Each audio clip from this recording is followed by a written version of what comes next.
work not covered by your plan. Know your benefits.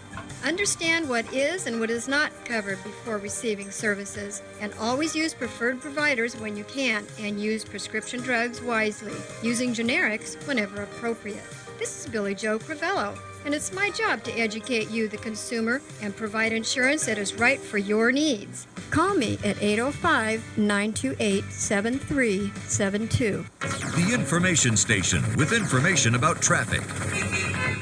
AM 1440 and FM 106.3, KUHL.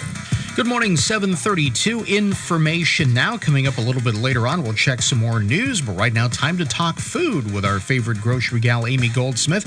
Amy's helped to launch and grow some of the most well-known brands that many of us eat, or at least see on the grocery shelves. She's a food industry insider and lives her life as a food finder, looking for the best new products and trends.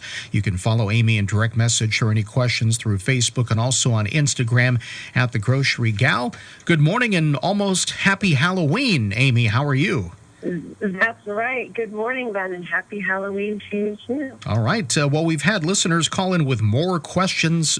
You're catching on, Amy, I think. Are you ready for those questions?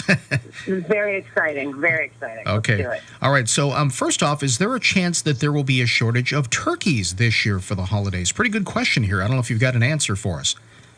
Yeah, that was a great question, and I'm happy to announce there is not a shortage of turkeys this year for the holidays. And, you know, look, overall, turkey production is down about 2 to 3% this year, but it actually has nothing to do with COVID-19. It's really just sort of the farming incidents that happen year after year. But the one thing to keep in mind is that it actually might be harder to find smaller turkeys this year since gatherings are going to be smaller. There will be more of a demand for smaller-sized turkeys, larger gatherings means bigger turkeys. So if you don't want lots of leftovers, be sure to grab a smaller turkey earlier. All right. So I'm wondering, Amy, if people need to shop early and then take that turkey and then put it in the freezer. You can absolutely do that. Absolutely. Okay. So we had another question here, and this is about potato chips. Are there healthy potato chips? We've seen some of the veggie chips in stores.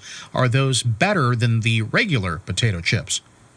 This is so funny because we keep getting this question, and I feel like everyone's going to keep asking me until I give you a different answer, and I can't give you a different answer. I'm just the messenger. The answer is no.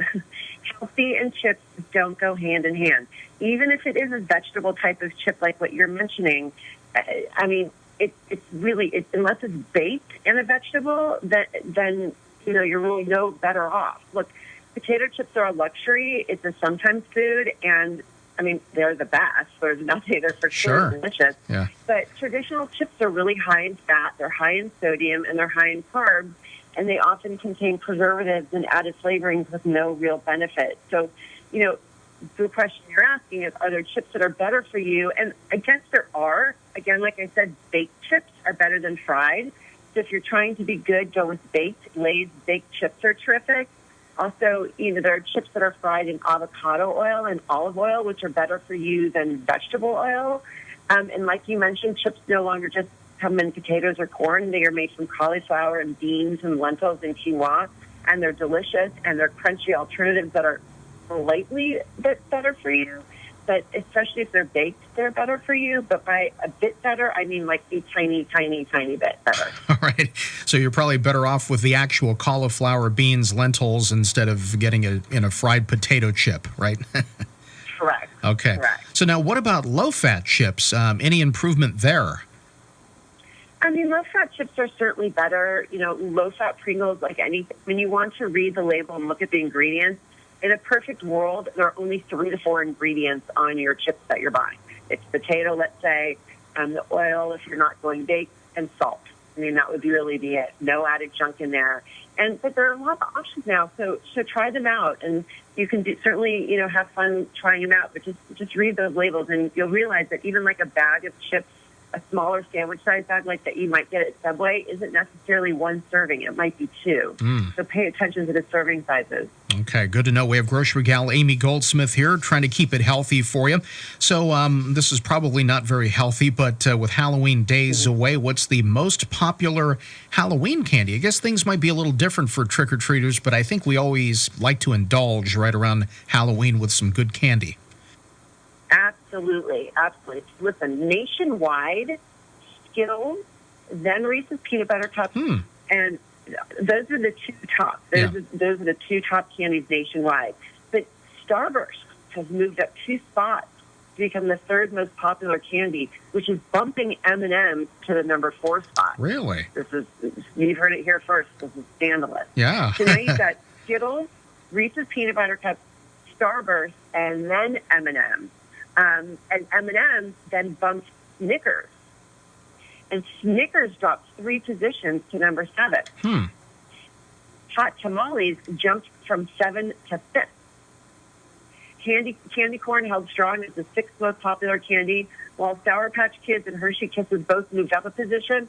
Jolly Ranchers rounds out the list and moves by Sour Patch Kids and Hershey's Kisses, and it knocked Tootsie Pop out of the top 10. Oh, my gosh. Wow. So big changes. I know. Yep. Hold on to your hat. But this is nationally, and then there are state-to-state favorites. But what's kind of interesting, we're joking, but what's interesting about these 2020 results is there seems to be a continued shift away from chocolate as more states and people shift to fruity kind of favorites. I mean, we're seeing this with the Starburst and the Skittles and Jolly Ranchers. It's kind of interesting to me. And of the 25 states that crowned a new favorite in 2020, 5 shifted from chocolate to like a Skittles or a Starburst. That is interesting. So I've got to know, here in California, what is our favorite? What's the best candy here in California? So we held true to nationwide. Skittles number 1, Reese's Peanut Cups number 2, and still holding 3rd is M&M's. So that's for California. Arizona, Hot Tamales number 1. New Mexico switched from candy corn to Jolly Ranchers.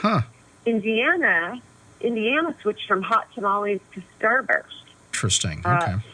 Florida is Skittles, and Wisconsin and Texas are both Starburst. Yeah, but it's interesting, again, with the fruit flavored candy beating out the chocolate, though. That's kind of interesting. I wonder why that's happening. Yeah, I don't know. I don't know if it's if people might perceive it as better for you in the sense that chocolate just is like a candy bar, and maybe sucking on a candy or like a Skittle or a chewy Starburst doesn't seem as indulgent.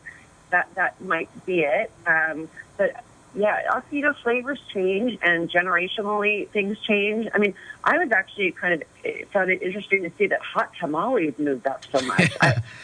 I don't think I've ever had a hot... Yeah, I've never had... Exactly. Yeah, exactly. That's interesting. But it's cinnamon, that's sort of a cinnamon spicy candy along the lines more of like a Skittles or a Starburst, but cinnamon and spicy. So I found that to be fascinating. Yeah, interesting. Do you have a favorite candy? I got to ask you. Oh, you know what? If I'm going to reach for something, it's going to be a Jolly Rancher apple. Oh, yeah, those are good. For me, it's I love Snickers, so I love the chocolate bars, but they didn't show up in the survey, any of the figures that you had here. So they really didn't. And actually, in Pennsylvania, their favorite candy is those like mini Hershey bars, like the little ones, the Hershey, the Crackle, the Crunch, like the mini size Halloween size. They were one of the few that really had those at the top, which again is just so interesting to me. Yeah. But yeah, I mean, I think we keep around here. Like I'll have the Jolly Ranchers, kind of out for a little bit. I'm known to grab an apple every now and then. All right, well, sounds good. So we've got to ask Amy, with COVID-19 going on, are kids going to be trick-or-treating in your area this weekend? No, they're not. There are signs out in our neighborhood on the street where everyone trick-or-treats saying that there is no trick-or-treating. I've heard that on some houses they're putting candy into those little treat bags and placing them on their driveway or on their fence so kids can grab one and the people will be sitting outside watching and then replenishing it so there's no contact. I thought that was a pretty good idea. I know another neighborhood that's kind of listing houses that are willing to give out candy, and the kids will be armed sort of with a map, almost like a scavenger hunt to find those houses. But otherwise, I think it's not really going to happen this year. My kids are in a backyard with a few friends, social distance, watching a movie outside. Oh, that'll be nice. It's supposed to be nice this weekend for the weather, so that'll be perfect. Oh, that's good to know. Yeah. That's great. All right, so there you go. By the way, you can follow Amy and direct message her any questions through Facebook and also on Instagram at The Grocery Gal. We've been getting phone calls here at the radio station for questions, and I'm sure we will get into that with our next visit, hopefully next week. Amy, have a wonderful Halloween. We'll talk to you soon. You too, everyone.